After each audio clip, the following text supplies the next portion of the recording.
Wizards hasn't stopped with the reprints. We got Food Chain over here. A really old card. Like, really old. We're talking like Mercadian Masks old. It actually has some reprints, but they're not... They've never been really meaningful. You know, there's like a judge. There was a judge promo. It was on the list. Who cares about what's on the list? Anyway, Food Chain.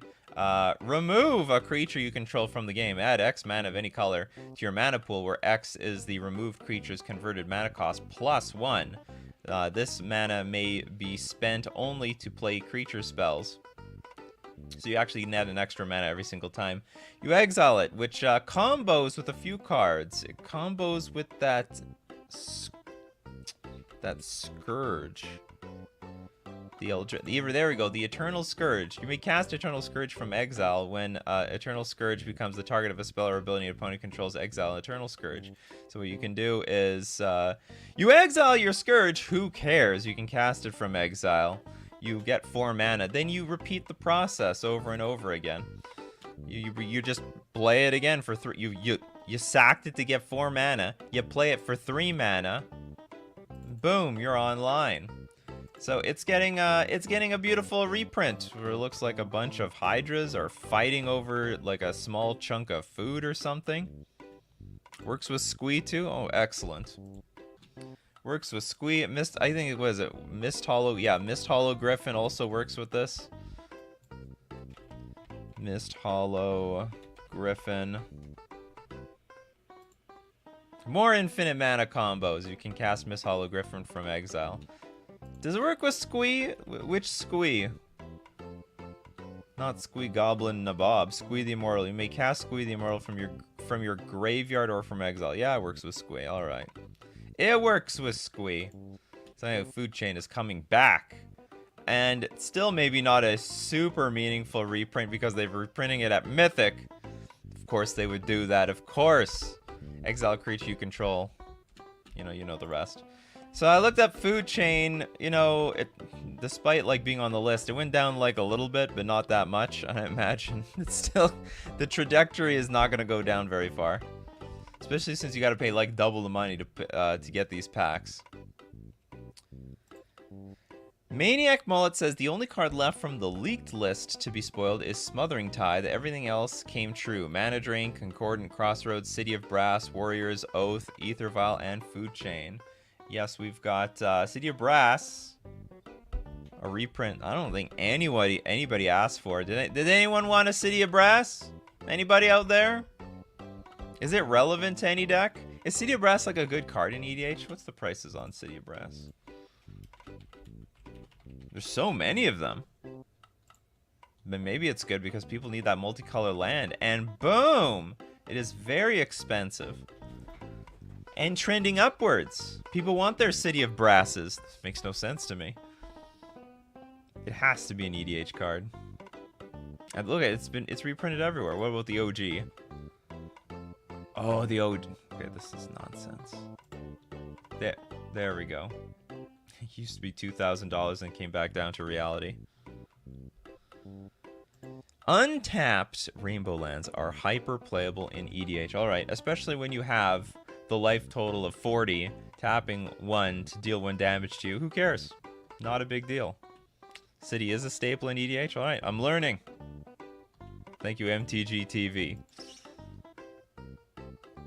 Waiting for the reprint of City of Ass from Unglued. My brother I should get my brother a full playset of these unsets. He loves these cards. City of Ass, you see these temples, they're just mooning you the entire way.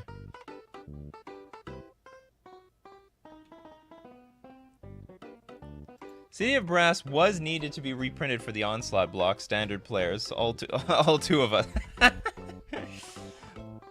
Oh, that was a long time ago. Alright, we have a few more I mean, there are reprints. There's a good chunk of reprints here. Some exciting, some not so exciting. We have Marchesa, the Black Rose. Don't even know what this card is. Dethrone. Other creatures you control have Dethrone, which is whenever this creature attacks, the player with the most life total, or tied for the most life, Put a counter on it. So it gets like really excited of dethroning the highest life total player.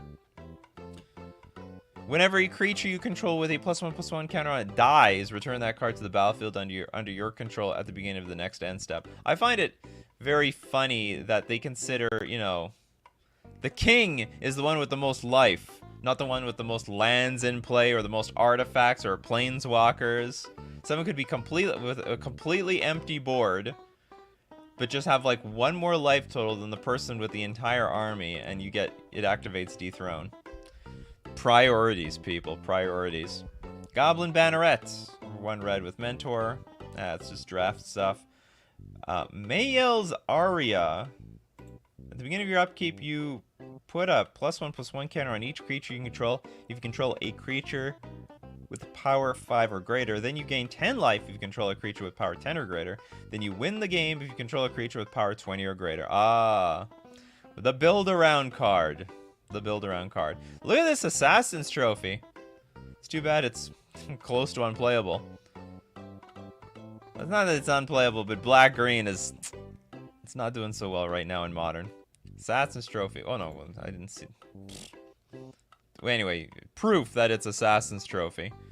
Proof. I think this is a very nice Assassin's Trophy. You got Vraska over here on the left. It's gorgeous. Lars says, my local Legacy FNM has been canceled. Not enough players. Will we ever get Legacy Horizons? These basically are Legacy Horizons.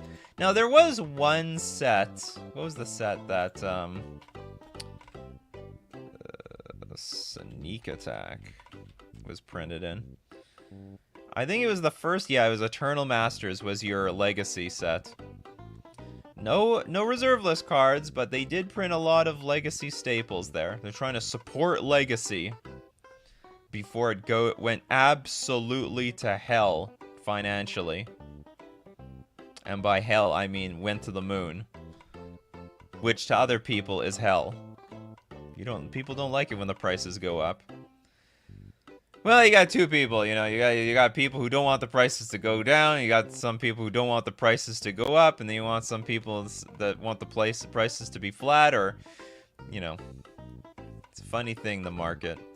Don't forget our research shows players like really long card names, so we gave this card the longest name ever, Elemental. Oh yeah. Really long card names. And it like wraps around the card. Does anyone know these cards exist? Stupid quirky cards. To some degree, I feel like they're wasting their time whenever they make this set. The last few have been pretty good because they tried to make them draftable, but anything before that was just pure trash. Just absolute buffoonery. Is Pauper worth getting into? Absolutely. They've got a strong community. They like to play with commons. And some of them like to play with, like, really pimped out foil decks despite they're playing a budget format. What is this? Oh, Sultai Soothsayer. This is creepy. This says extract from darkness. The ads. Extract from darkness over here. Each player mills 2 cards, then put a creature card from a graveyard onto the battlefield under your control. This is very scary looking. It's probably laying eggs in that tree branch. Got Breakthrough Obnixilis. The spoiled cards are getting a bit weak as we get to the end. Oh! Warrior's Oath. Double red. Take an extra turn after this one. At the beginning of that turn's end step, you lose the game. You better make very good use out of that. Better make very good use. Burning Tree Emissary, Bloodbraid Elf, Summer Bloom, banned card, hyper banned card in Modern. Not so banned in EDH though. You may play up to 3 additional lands this turn. Is head block illegal in Canada or something? You know, I am against ad block. You guys can do whatever you want. How else are they gonna make money? How else are they gonna make money? Anyway. It's like slim pickings for the reprints. Matt Wazix, Proxy Legacy is the best Legacy. Only reason to buy any cards is for real tournaments and collecting for fun. I also think proxies help the economy for Legacy. Okay, so let's take somebody who wants to play Legacy. They obviously can't afford any of the cards. And for reference, let's go find a Legacy deck. Let's see what the Legacy decks are like these days. Are you ready, people? You ready for the prices? Look at this. Is a Delver is now $4,000. $4,000. It's $4,000. Jeskai Control, 3,300. You know what's funny? Some modern decks are actually close to the prices, like 8 cast, 2,200. Close to modern prices. Elves! You know, I genuinely usually associate elves with budget. Like, elves is not that expensive. Like, the elves are very cheap. But this one is $6,000. Elves is one of the more expensive decks in the format. Gaia's Cradle, of course. Thank you, Gaia's Cradle. Death and Taxes, the only deck that does not play reserve list cards, 1,158. Sultai Depths, $2,000. Ad Nauseam. Or this is just Storm, 5,800. Reanimator, 2,500. You get the Stoneblade, almost $5,000. Celestial Depths, $5,000. Sneak and Show, $4,500. So you know it costs a little bit of money. It costs a little bit of money. Will Cradle and Allosaurus Shepherd really do a number on elves? Absolutely. Now let's say you don't have $6,000 for elves, right? Let's say you don't have $6,000 on elves, but you'd like to play elves in Legacy. Well, how about we just let you proxy the Bayou, the Gaia's Cradle, which is $5,000, and you build the rest. Is that so bad for the economy? Would that be so bad for the local game store that you spend $1,000 on cards to get what you want? And you just proxy like the last 6 most expensive cards? I think proxying is good for this format. I think there should be more proxy Legacy. Now, if you're allowed to proxy and people still don't show up, that's a different problem all in itself.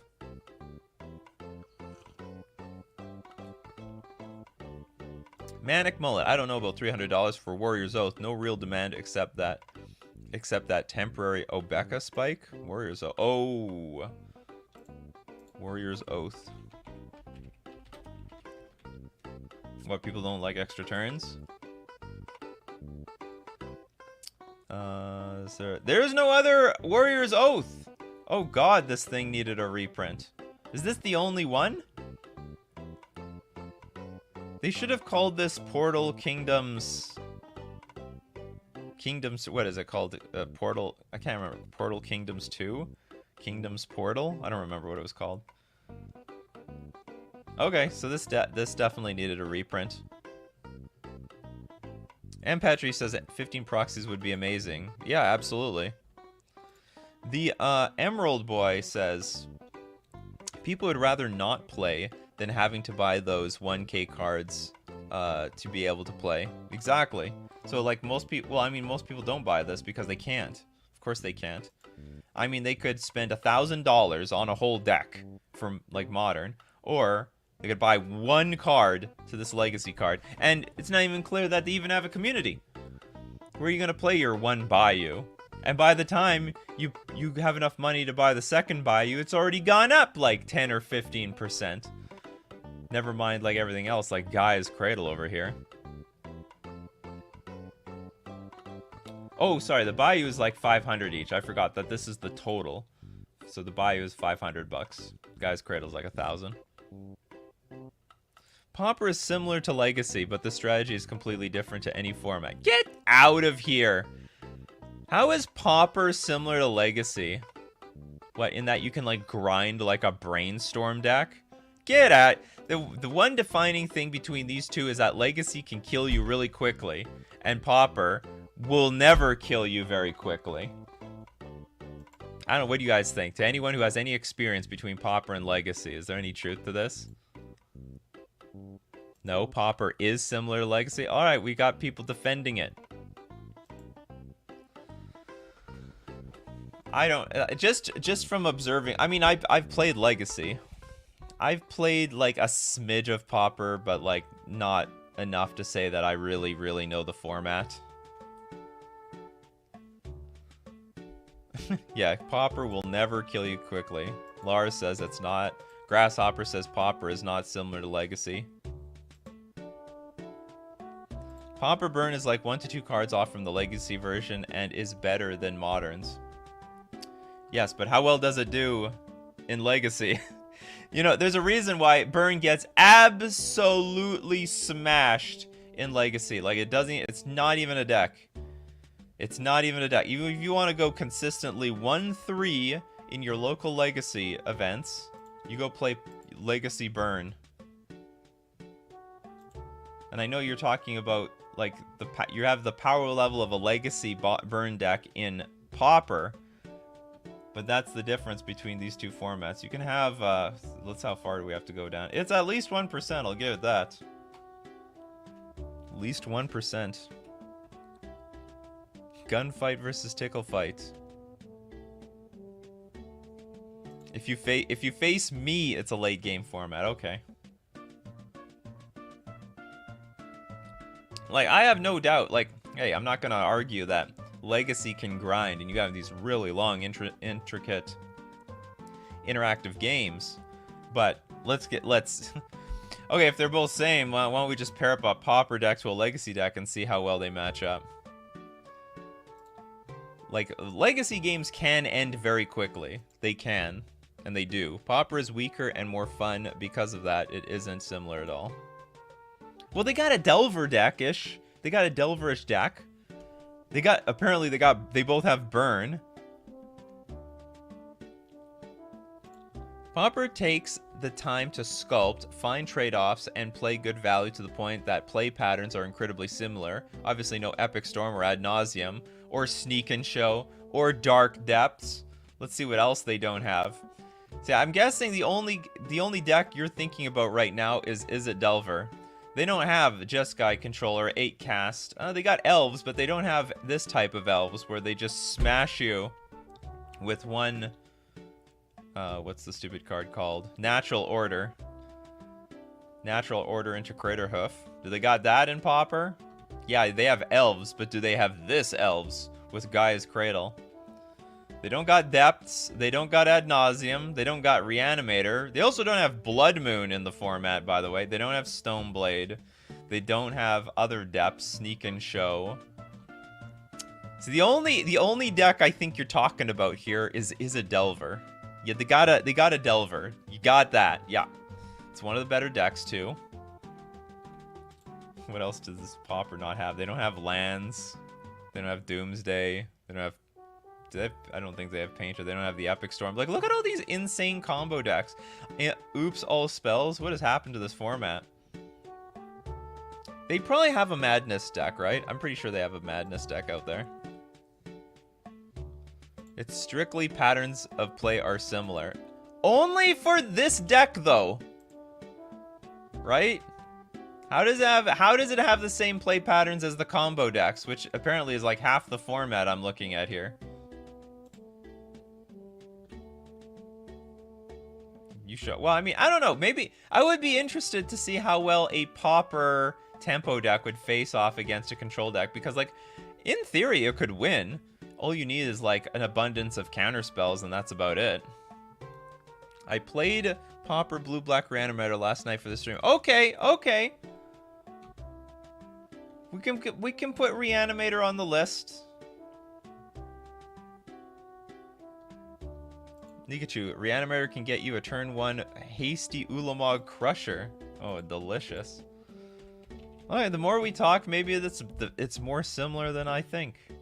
Where's the Ulamog Crusher? Or is it Ulamog's Crusher? There we are. The 8/8 Annihilator 2, and truth be told, it'll kill you. Annihilator 2 must be a beating if you can get that out early enough.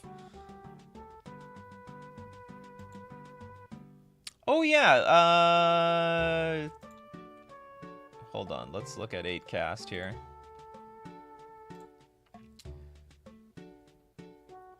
Eight cast is just... no, they're not. I don't think they're similar. I thought this was going to be more of an affinity deck. You know what? I'm not gonna give it to you. I'm not gonna give it to you. Affinity is affinity. This is like a Psy Emery deck.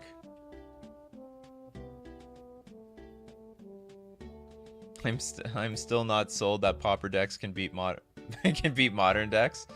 But it won't. A Pauper deck could not beat a Legacy deck. They're not close in power. That's without saying. I've been on lands and food chain for 6 years in Legacy.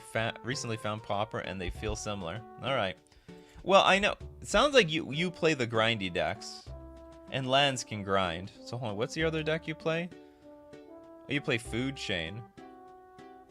Yeah, that's a smidge of a grindy deck as well. I mean, I know what you're saying. But I think there's enough incredibly powerful decks in Legacy that you don't get that in Pauper. I very rarely think you're gonna feel the fear of dying on turn 2 in Pauper.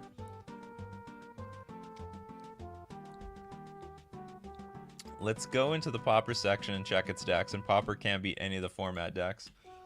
Let's see, what's in Pauper? Alright, let's see what we got here in Pauper. We got Boros Bully. What the hell is that? What's Boros Bully? Oh, it's just the white, just the white-red deck. But why the Bully? Or is it called Bully because it's like, hasn't been taken out of the format? I don't know why it's called Bully. Boros Bully. Anyway, it's a cute name. I like it. Teamer midrange, Utopia Sprawl. What is this? Just a ramp deck?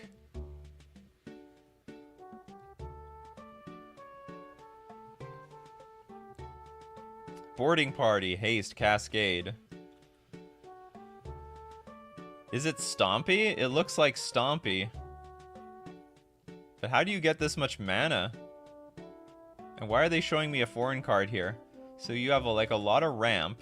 Wow, Utopia Sprawl, Wild Growth, Arbor Elf, Llanowar Visionary.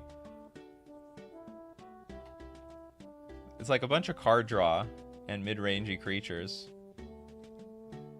Bird Bearer. When enters the battlefield, draw a card. So just big chunky creatures and card draw. Interesting. Oh yeah, I totally forgot about... There's Tron and Pauper. You poor fools. Poor fools. Alright, this is a grindy deck. Okay, so Teamer midrange, definitely a grindy deck. Familiar's a grindy deck. Is It Fairy's definitely a grindy deck. Dimir Fairy's a grindy deck. Black Burn. What, for bump in the night? 1 bump in the night, 2 deadly dispute. So they just have some removal. Some 3 mana burn spells. I'm a Pauper Tron player. It's the only Tron deck I love. And you could foil it out, really. You can really pimp it out. This Goblins is definitely going to be a grindy deck. Actually, this is not what I thought it was going to be. It's like a Jund. It's like Jund. This is so weird. First day of class, then you get to learn. Scry 2, draw a card. It's Jund! And it literally is Jund, too. They have the Jund colors here. They should rename it from Goblins to just Jund.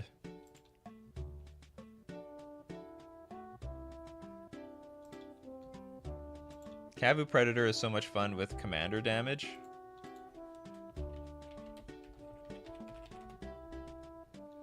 Whenever an opponent gains life, you may put that many +1/+1 counters on Kavu Predator.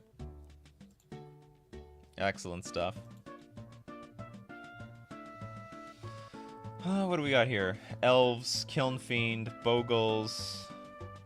Everyone's like really, really low to the ground. No one is threatening to kill you in one shot. Oh, we got Storm though. This is a real Storm deck? Lotus Petal is legal. Blood Celebrant, Drannith Healer, Drannith Stinger, Architects of Will. Okay, how do you win? Okay, you got a lot of cycling. Oh, does it bring back... Is there like a song that brings back the cyclers or something? Return target creature card from your graveyard to your hand, then Storm. So you get to bring them all back. Mystical Teaching, search your library for an instant. How do you win with this card? How do you win with this deck? Pay 1 life, add 1 mana of any color to your mana pool. Is there like there's the rituals, dark ritual. Draw 2 cards and discard a card. You gain life equal to the number of cards you've discarded this way and jumpstart. Repeat reaping the graves. I don't know how we win with this deck unless we eventually just cast these creatures. Drana Stinger. Whenever you cycle another card, it deals 1 damage to each opponent. Ah. So what if they kill it? What if they kill it? Is this thing dead? Oh, thank you so much, Kyle Mundy, for the super chat. How do Aether Vials hold up to the modern meta? Is it a buy?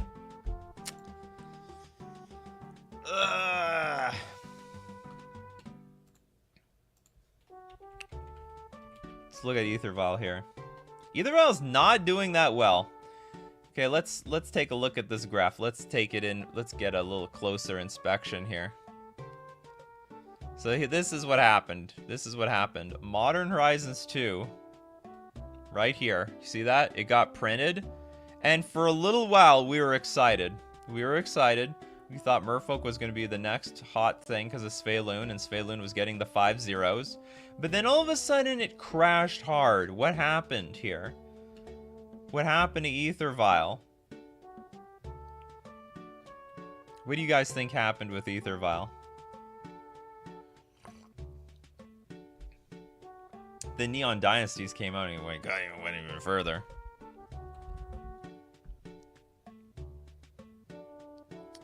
Good thing my Darksteel Aether Vials are foil. Prismatic Ending happened. Prismatic Ending was a beating of a card. So, and you could also argue that the Aether Vial decks just got massacred by things like Solitude. Oops.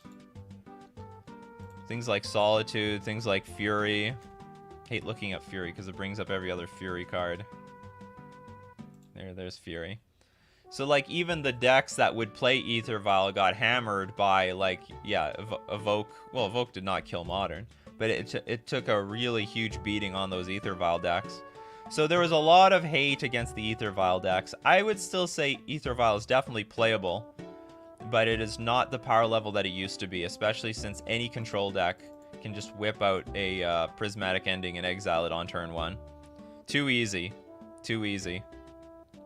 Speaking of Aether Vial, what would your... but that being said, if you wanted to buy it, now is a great time to... Well, I don't know. Wait for Double Masters to get released, because it just got reprinted. Where is it? It just got reprinted here. Where is here? There's here. No, that's not here. Or did they not have... Oh, maybe they didn't have a special treatment to it. Oh, no, it did. Of course it did. The Dak Faden one. So I would say if you want to buy it, wait for the set to come out. The price will go down even further because people... There's just going to be more supply. And, yeah, go get it. Go get it. So I think it is, if there's ever a time to buy it if you want it, it's when the price crashes. So I would definitely go get it under these circumstances. Okay, Albert says, speaking of Aether Vial, what would be your choice for Mono Blue Merfolk deck for a new player to the archetype? Probably that thing that, like, got deep in DreamHack. Well, I mean, let's go look at just something somewhat simple. Simple, straightforward Merfolk. We're gonna have to dig for Merfolk. Where's Merfolk? And I know, I'm very well aware M. Hayashi made a innovative mono blue control deck with some Merfolk in it, but I don't think that would be very friendly to new players. It'd be very unfriendly. Where we go? There we go. Hey, we're moving up. We're getting close to getting back to 1%. I think the super stock looking list is probably the best way to go for a new player. You got the Tide Shapers, the Lord of Atlantis, Master of the Pearl Trident, Trickster, Glasspool, sorry, Silver Gillidapt, Glasspool, Svelun, Subtlety, Force of Negation. Just super stock. Super stock stuff. Is it time to bring back Kapal and Tidebire Mage? Absolutely not. Neither of them. Kapal, I think, is too clunky for what it's worth. I'd rather just run Kira instead. Tidebire Mage is okay. Tidebire Mage is okay. But there's just still way too much efficient removal out there. Is Miri's Guile too strong for Modern? I don't... Or sorry, Miris Guile? I don't know what this is. Enchantment for a green. During your upkeep, you may look at the top 3 cards of your library and put them back in any order.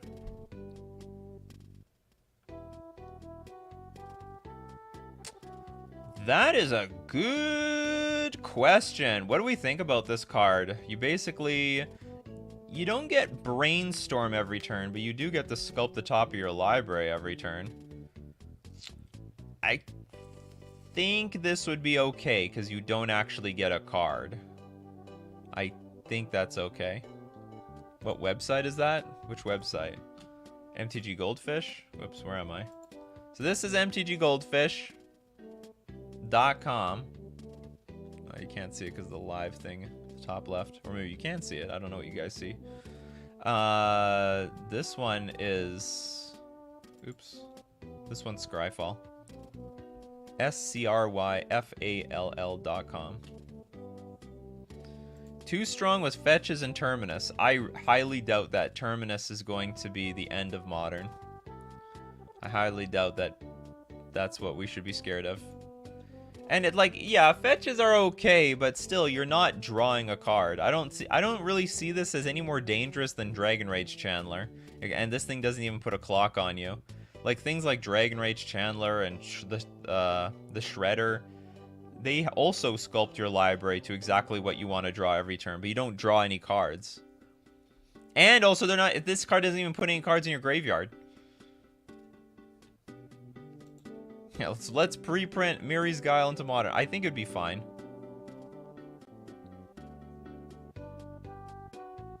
Miracles got top banned. Yes. Miracles with... I don't think it would be... Oh, let's see. That's a good point. If they ban Sensei's Divining Top... You know what? I think this would be easier. Sensei's Divining Top is like...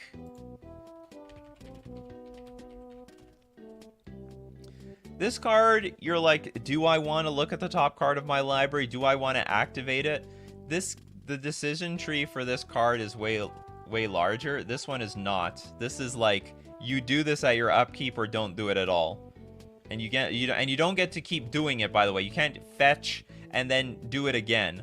And then fetch again and then do it again. Or ponder and shuffle and then do it again. You get 1 per turn at your upkeep. That's it. No more. So I think this is not Sensei's Divining Top. Yeah, Sensei Divining Top was banned because you could always check the top 3 cards for every bloody activation anyone did. Exactly.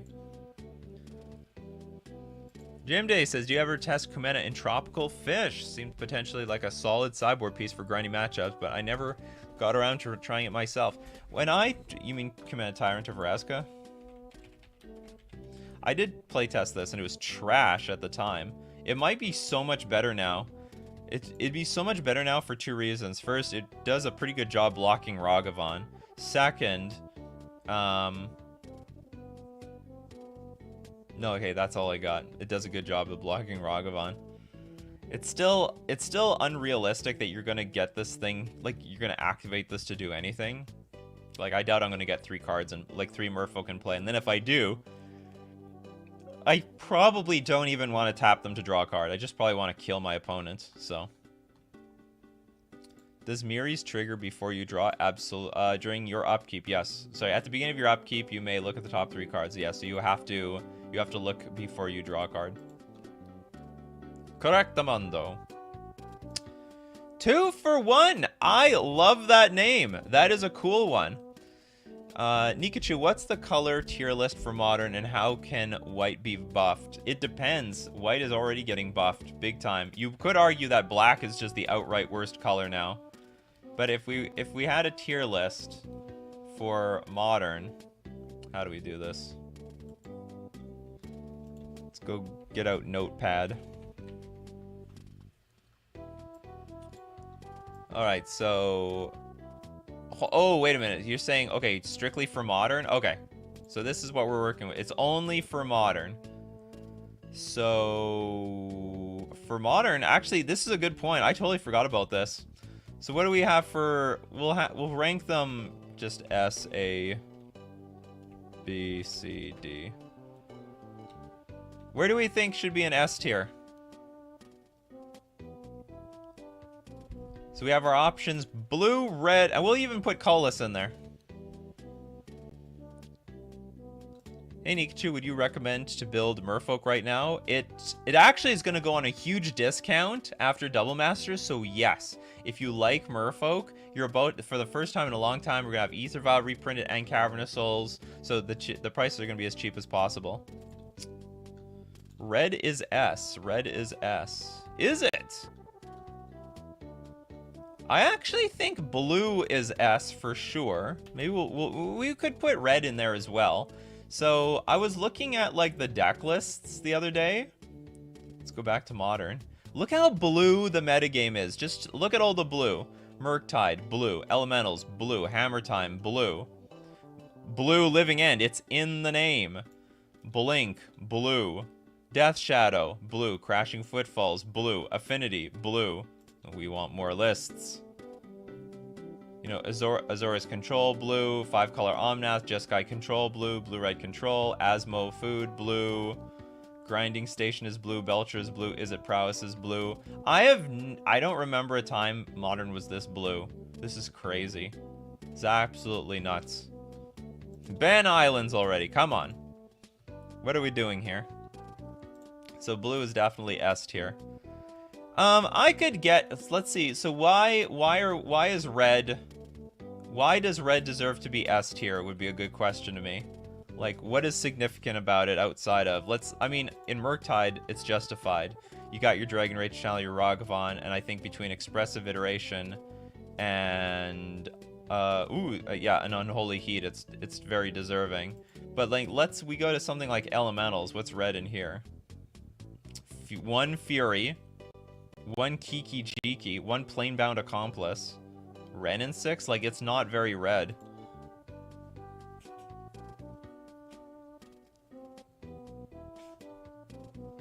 Burn is a bit red. Blue Living End, like, what's red in here? Outside of, like, Violent Outburst? Nothing. I actually don't think red is that... I think red is a bit overrated. I think red is a bit overrated. Don't forget Dockside. Well, we're actually speaking strictly about modern. So the modern color tier list. I would put red. I don't know if I even want to put it at A. Can we even put it at A? I guess we can. Yeah, Death Shadow. It makes up enough. I'm gonna put red here. Okay, Labo Green. You gotta give me like a good reason, because there's still not that much. You could argue red should be S tier, but I think it should be in A tier. Green has Force of Vigor and Endurance, Ren and 6, Ice Fang Quaddle. It also has Omnath.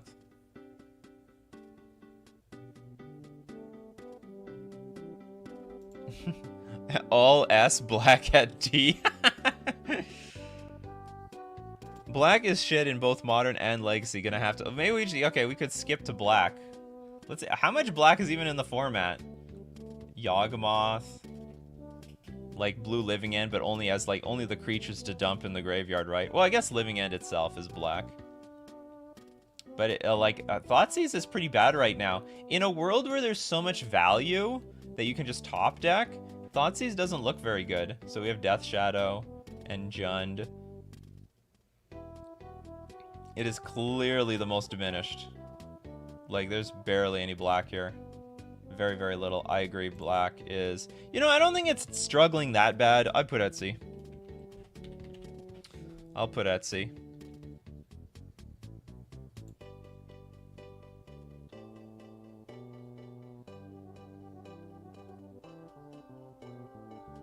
Yogg and... You know what? If Coffers comes up bigger, I'll give it B.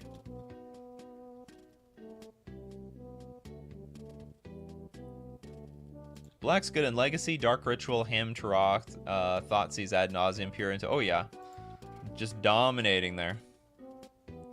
Red has Ragavan, Swiftspear, Fury, Bolt, Dragon Rage Channeler, Spyro, and half of Ren and 6. That's enough to be A tier? Yes. That it only goes to A tier. There's not that many decks that are playing all those. Like when they play Fury, they're not playing 4 Fury. They're playing like 1 Fury, 1 to 2. And there's like 3 decks playing Dragon Rage Channeler, Ragavan, and it's good enough for A tier. It's good enough. But I don't see the format flooded in red. I guess a healthy colored meta would have all A tier. That's true. We got some people. Hey, when you make your own tier list, you can absolutely put red in S tier. Okay, white. Well, let's talk white. Where does white belong? How many white decks are there? There's Elementals. I think that's only for Sol. There's quite a few. Felidar Guardian, Omnath, Karmic Guide. Oh, but this is that Kiki combo deck that everyone forgot about. Hammer Time. Hammer Time is a big white deck. That is a huge white deck. It's a little bit of white and burn. It's a little bit of white and blink. Actually, white is not that represented. Azorius and Omnath. It's not that well represented. Death and Taxes. I actually think white looks pretty weak right now. Glimpse, Reanimator, Esper Control. I'm putting white in the B tier.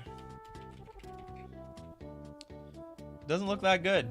Actually, I might argue that it goes to C tier with black. It did not really impress me over there. White has really good cards, but what are the best decks with those cards? There are some very, very powerful white cards for sure. But we're just talking about in general, like what is the best decks for those colors? Because blue is everywhere. Now that we talk green, I think green is actually quite healthy. We got Elementals, Yawgmoth, Amulet.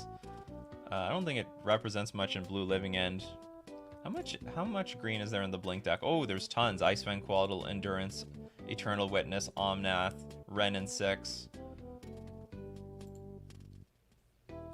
Abundant Growth, Utopia, Sprawl. A lot of green and Crashing Footfalls. Mono Green Tron. I'd put green with red at A. And now how about colorless? I think colorless is dead. When I mean colorless, I mean like Eldrazi-tron. There we go. Eldrazi-tron not doing so well. Where is Eldrazi-tron? Good morning, Torborg. Should we be considering the range of decks or by meta share? Probably we should be actually utilizing meta share, to be honest. But I'm ignoring it. Probably if we include meta share, red probably should get bumped up. Because a lot of the decks are just playing red.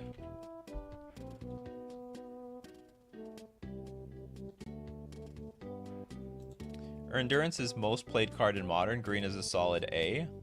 Is it? Affinity Hammer Time? Yeah, but like Affinity always plays with some sort of basic land, like an island.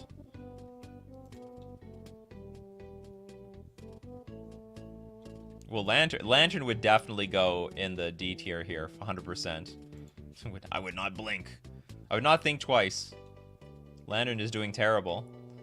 It even lost to the brew, the Shaman Brew. It got crushed by the Shaman Brew, which was hilarious. Colorless needs to get bumped up too. To where?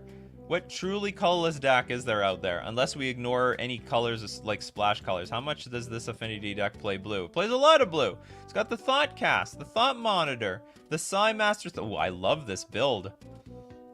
I think Psy is a card that is getting slept on big time.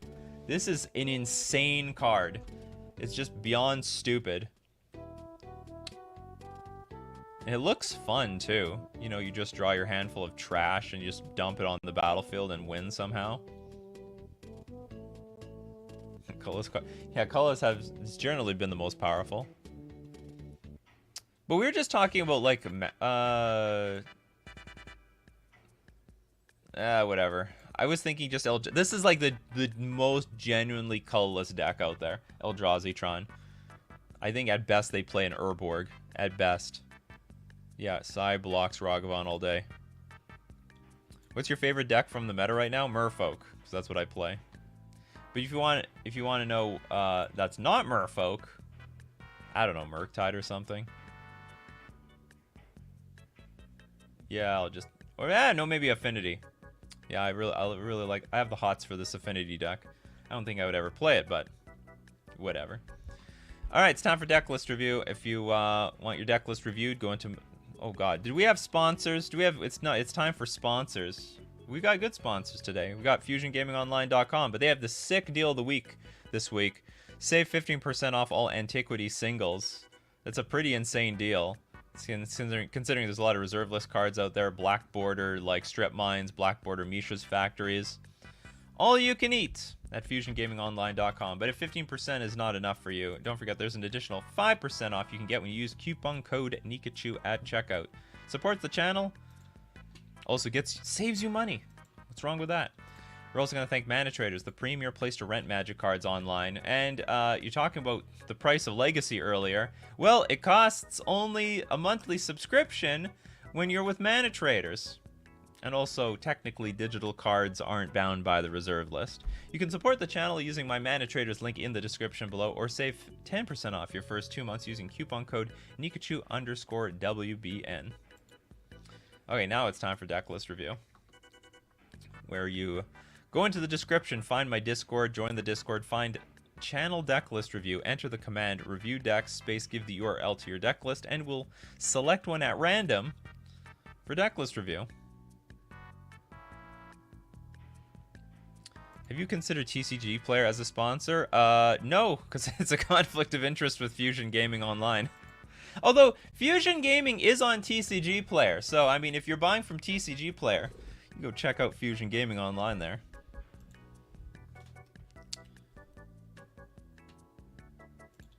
The Shaken, I'm late to the video, but something you would love, if you Rishan import an enemy City of Brass, they take 1 damage. Yeah, they do.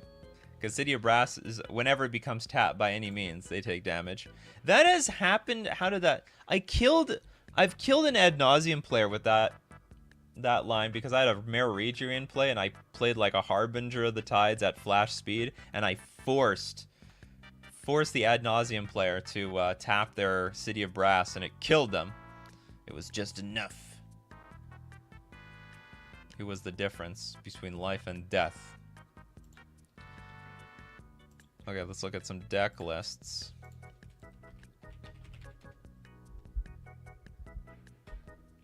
Danny Hayes. Congratulations, you're the next contestant on deck list review. And you've brought to us a wonderful Orzhov mid-range deck. Is it a vampire deck? You have Knight of the Ebon Legion, Luminarch Aspirant. Beginning of combat on your turn, put a counter on target creature you control. Tenacious Underdog, and this deck will be an underdog. Blitz for 4 mana, pay 2 life. When this creature dies, draw a card, sacrifice at the beginning of the next end step.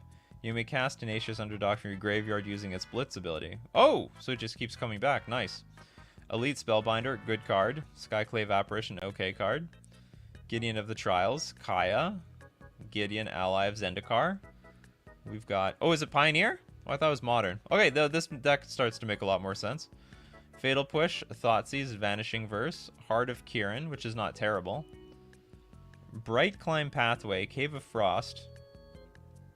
Okay, I don't know if Knight of Ebon Legion even belongs in this deck. It actually makes no sense to me. I don't... See, you've positioned this deck like some sort of, like, Jund deck, like an Orzhov deck. But at the same time, you've got stuff like Knight of Ebon Legion, which demands that your opponent is losing life, and Luminarch's Aspirant also sort of demands that you have a lot of creatures on the battlefield. Like, it's a weird card by itself. Maybe the card is pretty good by itself. You just play, like, it's a Tarmogoyf.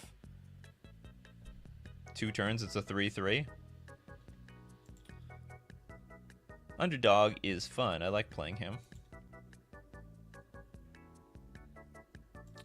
It's not mana burn related, it's part of the wording on the card. I mean, I think your deck is fine. I just find these creatures are a bit weird and underwhelming for this deck. Ebon Legion isn't good in Pioneer anymore. Well, it might be in a deck with enough synergy with it, but like I think this is a very weird card to have in this deck. The deck has, again, Joe, Seed of the Empire, Witherfang. It's got it. It's okay. It's okay. I didn't go over it. I'm not blaming you guys. More than one of you got confused. We got Hive of the Eye Tyrant. Are there just no better creatures in black and white? Like, there's no Tarmogoyf-like card? Deck should play Wandering Emperor. Maybe there should be a Wandering Emperor instead of, like, you could flood out on Planeswalkers, so you could get rid of one Gideon ally of Zendikar and one Gideon of the Trials and have the Wandering Emperor. That's a good idea.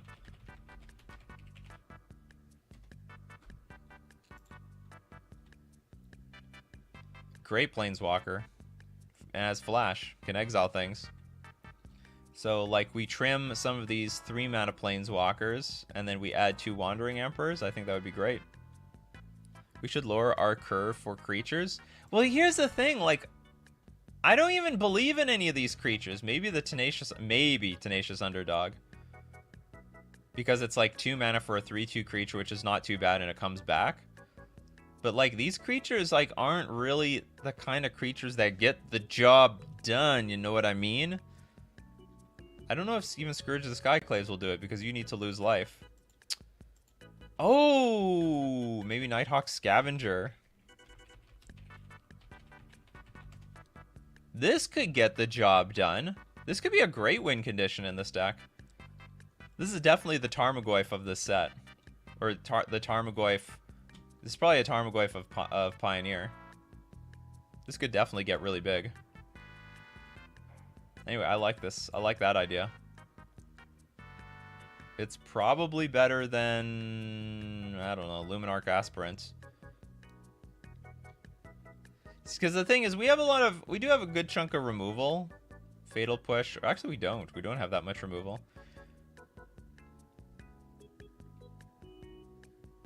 Isn't Deathrite Shaman legal in Pioneer? It is, but there's very crappy fetch lands. Luminarch Aspirant grows quicker than you might realize. No, I'm not. I don't want to. Like I said, you know, maybe this is the Tarmogoyf of this set. Maybe it's Tarmogoyf. Starts off as a 2/2 creature. By next turn, it's a 3/3 creature. So, I mean, you know, I have nothing against this card. I do have something against Knight of Ebon Legion, though. I think this is a very awkward card. Maybe it plays better than I think it does. Should Deathrite be in this deck? Can we make good use of it? How well can we put cards in the graveyard? Ganjo goes into the graveyard. Fable Passage goes in the graveyard. I don't think we make good use of that card. We could jam it. It might be better than Knight of Ebon Legion, to be honest. Because it's still like exiles cards from graveyards to gain life, and I guess you could put like maybe one forest to make this work. Unlicensed Hearse is the Goyf. Thieves Guild Enforcer. Isn't that weird? 1 mana flash creature. As long as an opponent has 8 or more cards, it gets +2/+1, but also... Oh, and it gets Death Touch, only if the opponent has 8 or more cards. I think it's not reliable enough. Oh, March of Otherworldly Light. That might be a bit clunky, though. Okay, I will end this by saying I don't really believe in this Knight of Ebon Legion, but I don't know what to replace it with. And maybe the Heart of Kirin could be Unlicensed Hearse, but I don't know.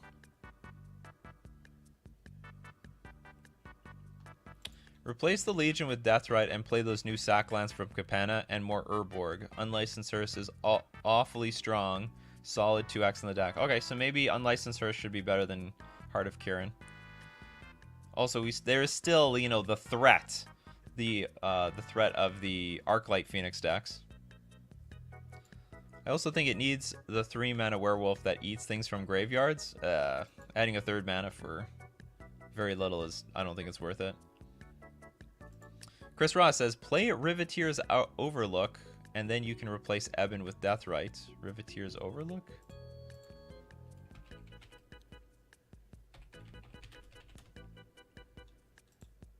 Enters the battlefield, sacrifice it. When you do, search your library for a basic swamp, mountain, or forest card, put on the battlefield tapped, and you gain 1 life.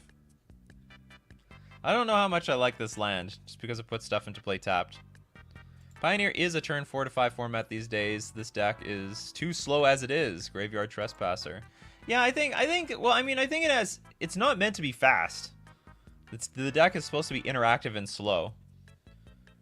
I would think that this deck should have more the otherworldly light card to slow the game down. Maybe it's better than Skyclave Apparition, I'm not sure. But anyway, I hope the chat and myself gave you some food for thought. Good luck with the deck list. Next up, we've got Planksy.